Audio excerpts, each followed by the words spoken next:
Bonjour à tous, dans cette vidéo je vais vous présenter Pixlr Editor, donc un logiciel de retouche photo en ligne qu'on pourrait apparenter, toute proportion gardée, à Photoshop ou à GIMP. Donc là je suis sur la page d'accueil de pixlr.com, donc on voit les trois logiciels de la suite Pixlr, donc le plus simple étant Pixlr-O-Matic, là complètement à droite, donc qui existe aussi sous forme d'application pour iPhone. Pixlr Express, donc je vous avais déjà présenté en vidéo et que vous pouvez retrouver sur le blog, et Pixlr Editor, donc on va voir tout de suite. Donc je clique pour accéder à l'interface. Bon, ce que je vais faire dans un premier temps, je vais vous présenter rapidement l'interface, et ensuite je ferai un petit exemple de montage photo qu'on peut faire avec Pixlr Editor. Donc l'interface se présente donc au centre avec un espace de travail pour l'image, et autour sur cet espace de travail, un certain nombre de fenêtres mobiles, donc qui vont constituer les palettes, les différentes palettes de fonctionnalités de l'outil Pixlr. Donc à gauche la palette d'outils, donc on va retrouver les fonctions classiques de sélection d'objets, de calque, de recadrage, de sélection, donc avec la baguette magique pour d'outils de tampons, etc., de dessin, de forme, et la possibilité de stocker les 6 couleurs ici pour travailler sur votre image. À droite, donc, une fenêtre navigateur qui permet de zoomer, dézoomer dans l'image et d'avoir des coordonnées précises ici à droite. La fenêtre de gestion des calques, puisque en fait Pixlr propose, comme Photoshop ou GIMP, la possibilité de gérer les calques, donc une fonctionnalité puissante des outils de retouche photo, et donc là en plus en ligne, ce qui ne gâte rien. Donc voilà, on verra ça un petit peu tout à l'heure. Et enfin une fenêtre d'historique qui permet de gérer de stocker toutes les actions en fait dans l'ordre où vous les réaliser, et de revenir en arrière si jamais vous avez commis une erreur ou si vous n'êtes pas satisfait du résultat. Donc juste en dessous de la barre des menus, donc on a une barre ici d'options en fait qui est contextuelle à l'outil qu'on sélectionne. Donc dès que vous sélectionnez un outil, en fait, voilà, vous avez une barre spécifique qui s'affiche pour pouvoir moduler certaines caractéristiques de l'outil, certaines fonctionnalités de l'outil. Donc la barre de menu en haut, donc avec un menu fichier qui permet de créer une nouvelle image ou d'ouvrir une image, d'enregistrer, d'imprimer ou de fermer l'application. Un menu éditer qui permet d'annuler les actions qu'on vient de faire si vous n'êtes pas satisfait de votre travail, de couper, copier, coller donc des éléments de l'image, et de purger éventuellement une zone que vous aurez sélectionnée, c'est-à-dire en fait d'effacer la zone que vous aurez sélectionnée. Vous pouvez également transformer votre image ou créer une distorsion, ou alors sélectionner, désélectionner, inverser les sélections de votre image. Donc l'image, vous avez un menu image également qui permet de régler la taille de l'image, mais aussi la taille de la zone de travail, de créer des rotations, de créer une symétrie. Le menu calque, donc, qui est assez fourni, bien que pas aussi complet que celui sur Photoshop ou sur GIMP, mais qui permet quand même de faire pas mal de choses.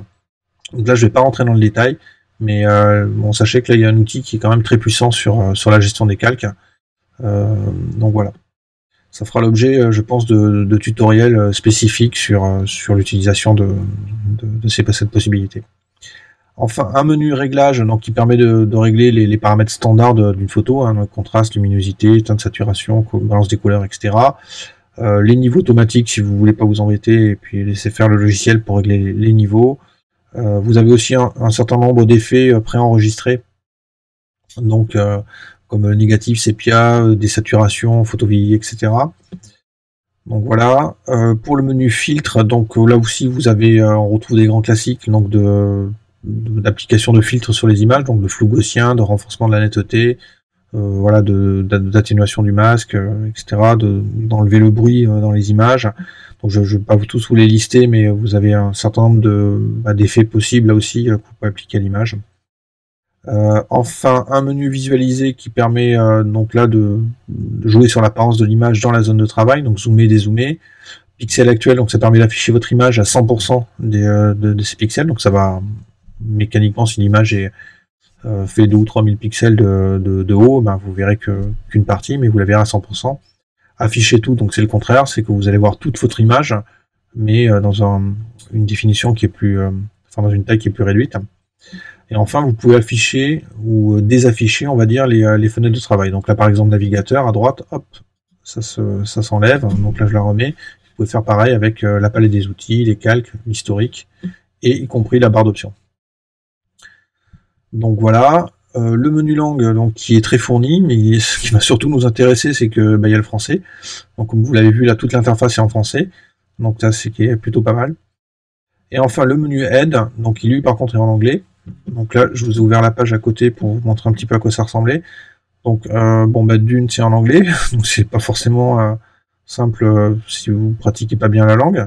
Et deux, il est un petit peu fouillis, donc voilà. Donc il vaut mieux bien connaître ce type de logiciel pour s'en sortir, on va dire, sachant que il n'y a pas vraiment de mode d'emploi qui est fourni avec. Donc ceux qui connaissent déjà un peu Photoshop ou GIMP vont s'en sortir correctement, mais c'est vrai que si vous découvrez complètement, là c'est un peu plus compliqué. Donc voilà, je vais passer tout de suite à un petit exemple pour montrer un peu comment ça marche. Donc là, je vais sélectionner en fait donc un fond et un portrait pour essayer de fusionner tout ça et de sortir quelque chose de sympathique de tout ça. Donc on va commencer tout de suite. Je vais ouvrir donc l'image de fond, voilà ici, qui apparaît sur la zone de travail. Donc je recentre un petit peu. Donc je vais ouvrir ensuite, je vais intégrer tout de suite le portrait. Donc là je vais pas l'ouvrir avec la fonction fichier que je viens d'utiliser, mais sinon je vais avoir une nouvelle image en fait dans ma zone de travail. Donc c'est pas ce que je cherche. Je cherche à intégrer l'image dans l'image actuelle. Donc en fait je vais utiliser donc la fonctionnalité des calques en faisant ouvrir l'image en tant que calque, ce qui va me permettre d'ouvrir le portrait dans l'image que je suis en train de travailler. Donc là vous voyez à droite, donc j'ai un nouveau calque qui est apparu, qui contient le portrait. Donc l'idée c'est de fusionner un petit peu tout ça, donc de rendre le tout cohérent. Donc la première chose que je vais faire, c'est que je vais enlever tout ce qui est blanc autour du portrait. Donc là je vais utiliser la baguette magique à gauche, pardon. Je vais sélectionner les pixels blancs, voilà, et je vais supprimer les pixels blancs. Donc là je vais dans édition, je désélectionne. Donc là j'ai plus de pixels blancs sur l'image. La deuxième chose que je vais faire, c'est que je vais essayer de fondre un peu plus le portrait avec le fond, là, parce qu'on voit que là pour l'instant c'est assez séparé. Enfin, c'est une différence qui est trop forte. Donc je vais dans l'outil de gestion de calque ici, je vais ouvrir ce petit menu qui permet en fait de régler l'opacité du calque sur lequel je suis, donc à savoir le portrait. Donc voilà, là je vais le mettre sur, voilà, c'est peut-être un petit peu trop, je vais le mettre sur 80, ce sera très bien. Et je vais changer le mode de fusion donc de ce calque avec le calque de fond pour pouvoir l'intégrer encore plus. Donc là, vous avez un certain nombre de possibilités de fusion.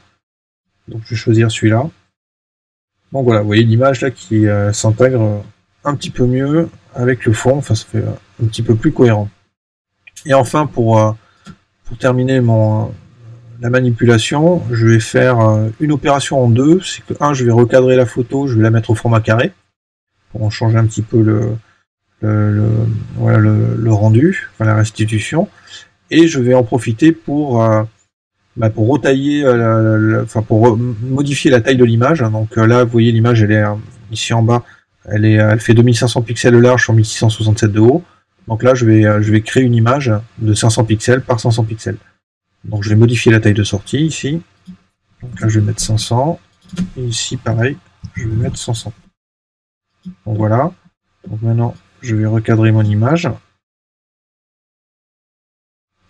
Alors, je me suis loupé. Voilà. Voilà, je vais décentrer un petit peu le portrait, ça sera plus sympa. Et je fais clic sur entrée, voilà. Et j'ai mon image qui est recadrée. Donc là je vais l'afficher à 100%.